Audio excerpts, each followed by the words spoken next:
What's up, ladies and gents, and welcome back to Forza Horizon 5. We are here with another seasonal championship, Baja Mill, and we have to use buggies in the D class.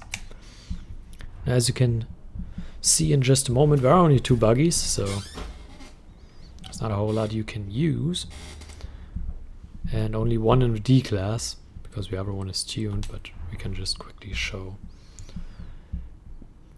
I'm not even sure the other one is. Yeah, they're both here, the Desert Dingo and the Baja bug thing here. So yeah, these 2 are on offer. We're using this one. Tuning share code is in the description, as always.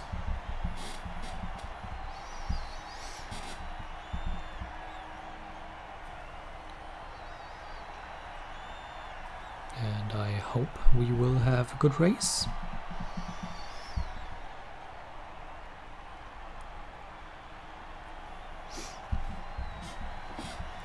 The positive thing about these buggies is they already have the off-road tires, so you can leave stock tires on, but the stock tires are already suited to what you're doing here, so that's pretty good. So you don't need to waste anything on getting these tires. Well, regular tires would be totally fine here as well, but D class, obviously the slowest of the classes, but with a 500 rating, cars aren't as terrible, just pretty bad. Let's start right in here. We split them, that was unfortunate. Let's go past this guy, wherever he was going. Let's up into 5th. We want to drive very close to the water here. Tight lines are what can get you closer. Everything else doesn't really work. Because obviously D class, there's not a whole lot of performance, there's not a whole lot of special stuff you can do. It's tight lines and avoiding braking where the others are braking. What can get you closer and what can get you an advantage. So now driving through here full throttle because we didn't really need to brake for that corner. Now for this one obviously you have to, but that really put us into 2nd place and into a much better position. Now we'll go full throttle again. I think the AI did that as well. This will not be an easy victory. So if you expect, oh, D class, so that's the easy cars, it's just going to be a walk-off. Not exactly.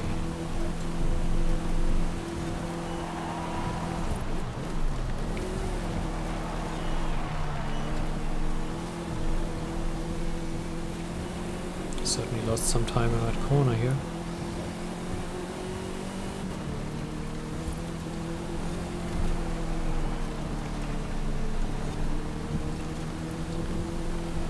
Car in 1st is shockingly good, actually.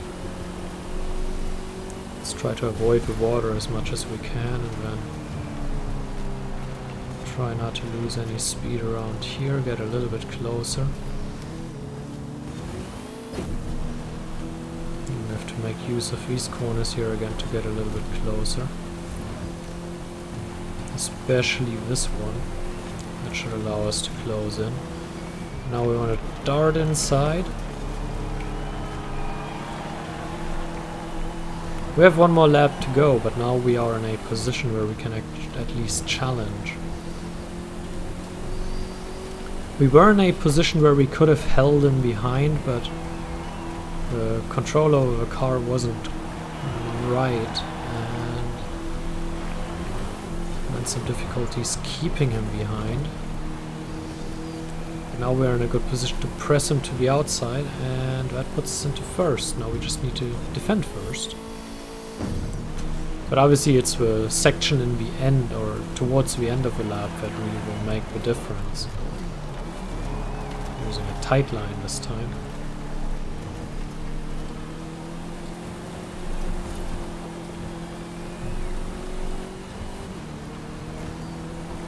So it should help us get first in this race. But yeah, it's this section at the end where you can go full throttle and they will not. It really gives you the advantage. Now we're once again take a short path through the water, not the full one, in the middle.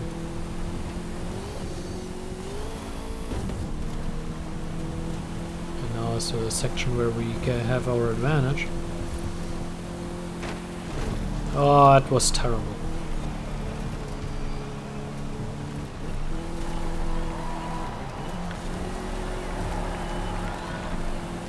That could have cost us the race. Had that gone poorly. And it was totally unnecessary too.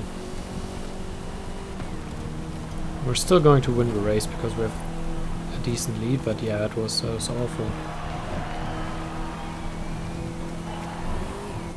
And that's 20 points in race 1.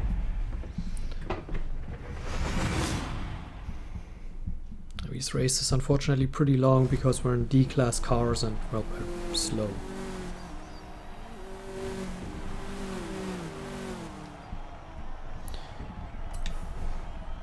Go.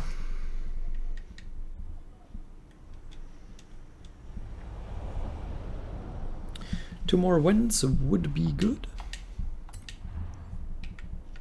Where's the next one?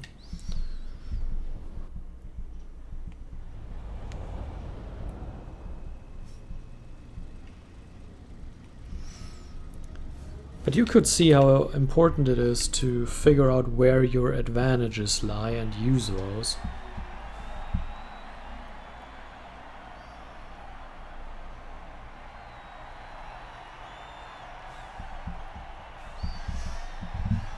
So that's certainly something to keep in mind, just figuring out where are my advantages. Normally these fast corners are where your advantages lie over the AI. And then really abusing that and using it. And, well, not losing too much time in the other spots.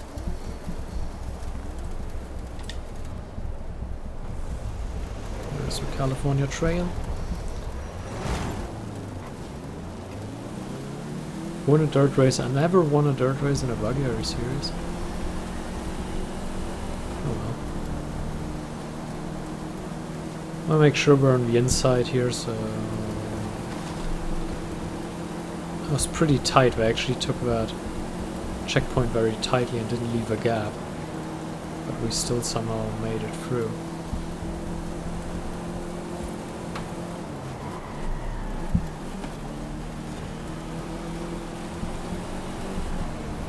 So we are in 5th, which could be worse.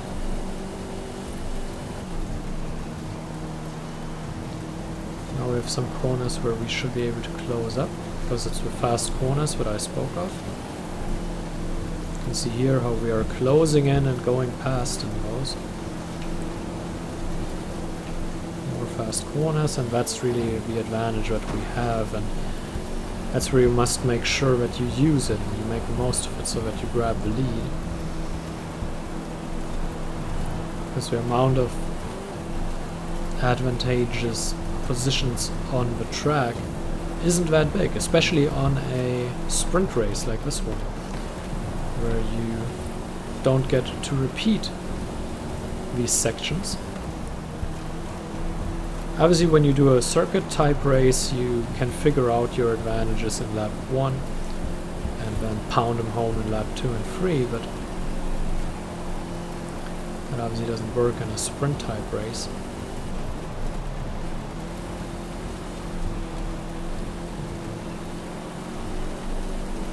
Since we are first, we really need to worry about it too much because it doesn't matter as much. We don't get, or we don't try to get ahead. This is a pretty good section. Downhill is always okay. Consider our tune versus their tune, and that corner as well looks pretty good. There's an advantageous position. This one as well. Or this one. All of those red corners that you can take full throttle look pretty advantageous for us.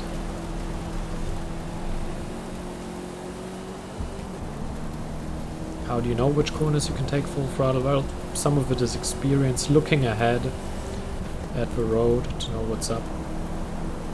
And just, yeah, some experience knowing the cars, the speed you have, the corners coming up.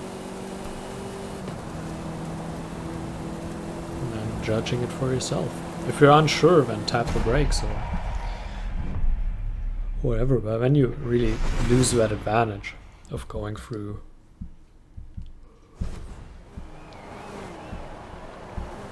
You lose the advantage of going through corners where you can go full throttle and the AI is braking. And if you brake yourself, obviously that advantage goes out the window. So, last race. Being at 40 points means we are in a great position going into the last race.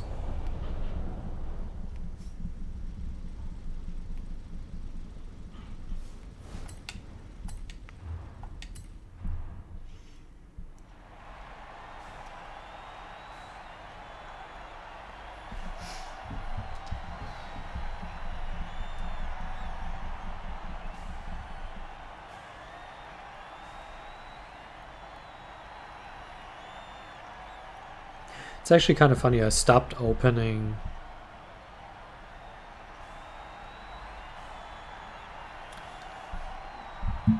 the wheel spins a couple of weeks ago, and my money doesn't really change much since, because the tunes that I'm using for these cars basically are offset by the races, so you spend a little, you gain a little, and nothing much changes.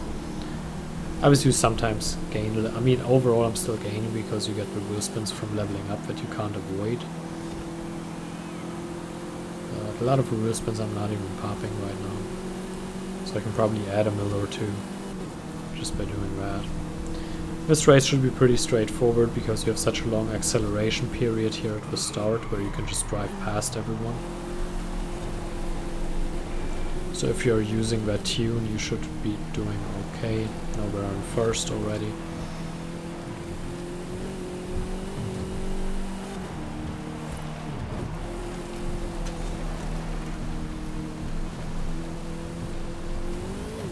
There we go.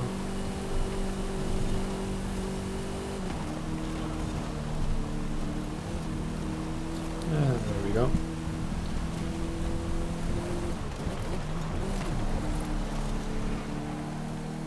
%35 done, so a third of the race is over. Obviously D-Class, the likelihood that you make any major mistakes is relatively low because the cars are slow and controllable. But it's right when you think that you start messing up and make big mistakes. Our lead is so big, unless we make some major mistakes, we should be okay.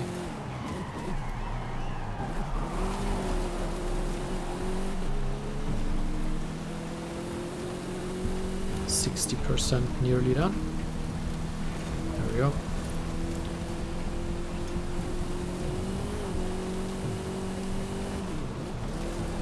Now for this checkpoint, obviously it's a very somewhat easy race to drive, very straightforward. No truly difficult sections here, especially in the D-Class cars, like I said.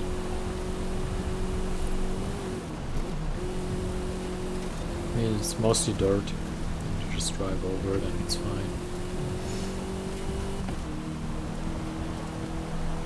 83, 84, 85. Race is ticking down. Have one more right-hander and then we're done.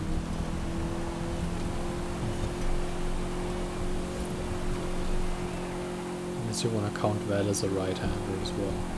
Then it's 2. There we go.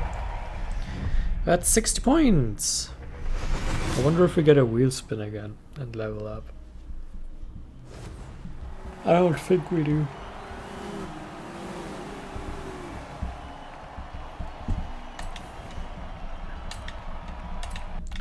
We envies on a wheel spin so often, and I would really like it if that happened, but I don't think it does. Ah, shame. 6,500 XP missing. But yeah, I hope you enjoyed it. Thank you for watching, and I hope you can do this as well. Until next time, farewell.